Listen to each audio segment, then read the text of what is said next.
Hi, everyone. Welcome to today's project outcome presentation for public and academic libraries. My name is Nellie Barrett. I use she, her pronouns, and I am a program officer at the Public Library Association. In this short presentation, you'll hear about two case studies from real libraries using project outcome. The learning outcome from this presentation is for you to understand how other libraries have used outcome data for action and understand how project outcome might help you make improvements to your own library, programs, or services. The first case study we'll cover is from an academic library. Nevada State College is a four-year public institution founded in 2002. The campus is located on 500 acres in Henderson, Nevada.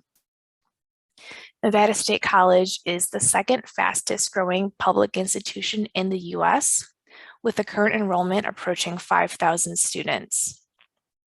Their students are from a variety of diverse and underrepresented backgrounds, with nearly 50% first generation, nearly 40% low income, and 40% over the age of 25. The college and library is unique in that it's quite new, and the library has a physical space, but no physical collections. It has the first entirely digital collection in the state of Nevada.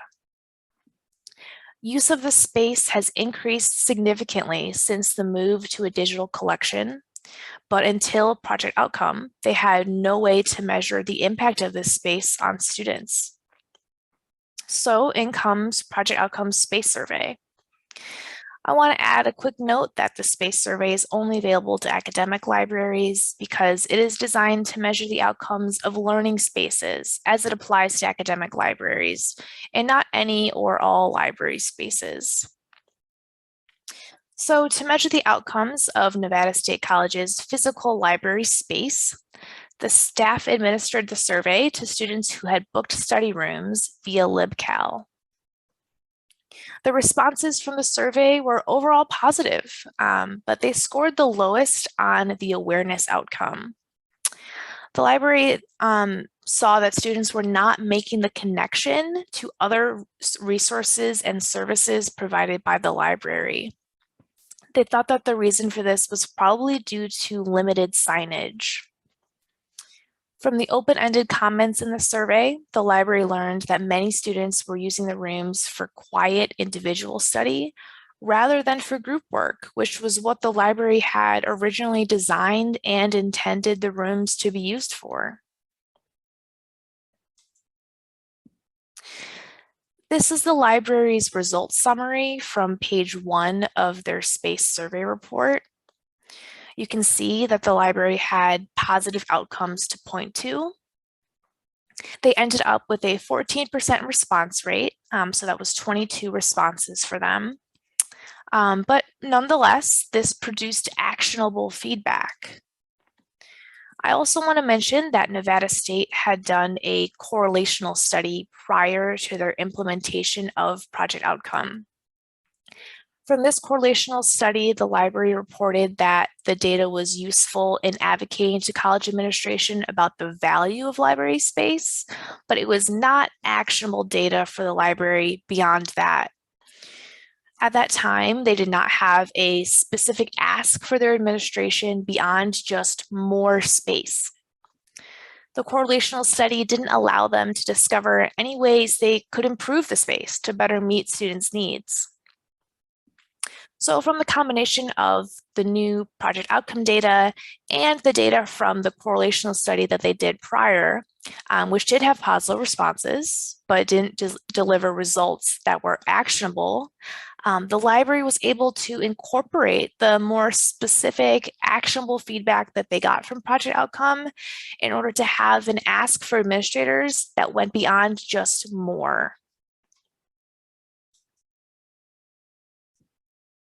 So what action did Nevada State College take from their survey responses? They took action in a few different and impactful ways. The first thing that they did was improve signage. The library introduced digital signage, which was a rotating slideshow on the existing screens in the library when these screens were not in use.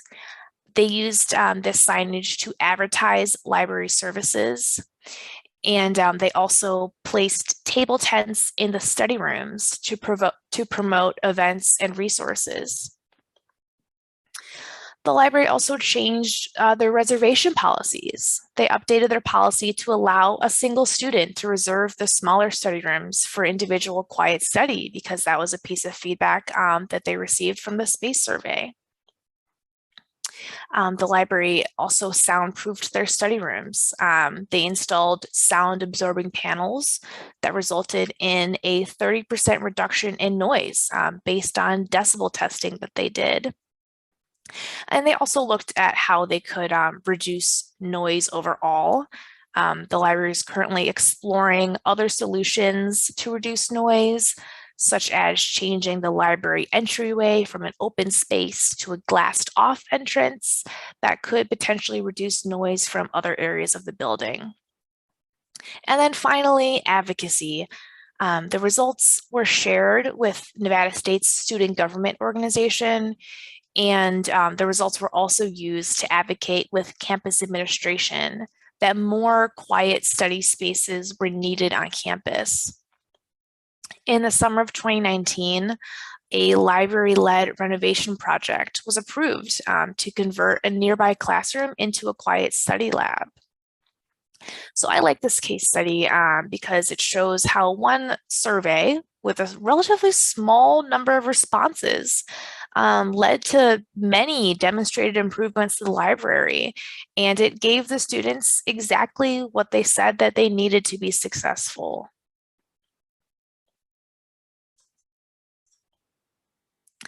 Our second case study today is from a public library. This case study features Burnsville Public Library in West Virginia, which is a very small library with a service area of 3,700 people. Burnsville Public Library has only one location with no branches and is an important community anchor within the rural county that it serves. Burnsville Public Library started using Project Outcomes several years ago, and since then, they've gained a better understanding of community needs and the impact of the library's programs. Through their survey results, they developed new partnerships and designed new programs based on community input. I like sharing this case study as well because it shows how a rural library with limited staff and resources started small with Project Outcome to incorporate outcome measurement into their program planning and development. So what did they do, and what surveys did they start with? Like most public libraries, Burnsville Public Library hosts an annual summer reading program. The Project Outcome Toolkit offers 2 immediate surveys that measure the outcomes from a teen or child's participation in summer reading. One survey is for the caregivers, and one survey is for the participating teen or child. The caregiver survey asks the caregivers of the children to share their perceived outcomes of their child's participation. The teen/child survey asks the child to share about their experience participating in the program. Burnsville Public Library decided to use both surveys in order to receive feedback from these 2 different audiences. And then the second program that Burnsville Public Library wanted to evaluate was their basic digital literacy skills class for adults. Burnsville Public Library used Project Outcomes Digital Learning Survey to measure outcomes from this class. All surveys that the library used were immediate surveys rather than follow-up surveys, meaning that they distributed the survey to participants immediately after the program ended. So, what changed as a result of outcome measurement? What did Burnsville Public Library learn from the survey responses, and how did they take action to make improvements based on this new information? So from the summer reading program survey that was administered to the caregivers, the responses showed that caregivers of young participants wanted tutoring and extra help for their children.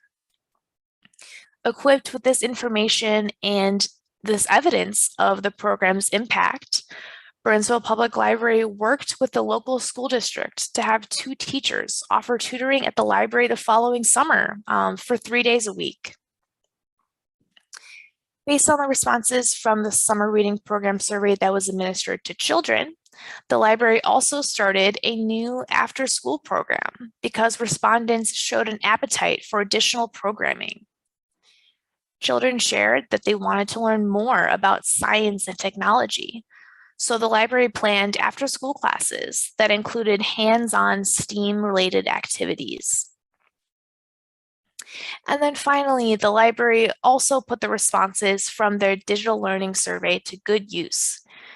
The responses from this survey showed that the basic digital literacy skills class at the library helped their adult participants feel more confident using technology and become more active email users. Participants in this program and survey also shared their desire for access to better technology. This feedback from the Project Outcome Digital Learning Survey helped Burnsville Public Library secure a technology grant from the West Virginia Library Commission. And then the next fall, the library's public computer lab was able to be upgraded and expanded.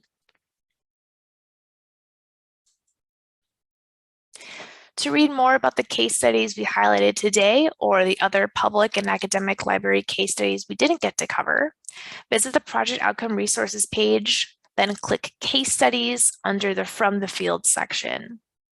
And last but not least, to sign up for your free account, if you haven't already, head over to projectoutcome.org if you're from a public library, or acrl.projectoutcome.org if you're from an academic library. There are contact forms on both websites if you run into any questions. Thanks again for listening to today's Project Outcome Case Studies presentation, and happy outcome measuring.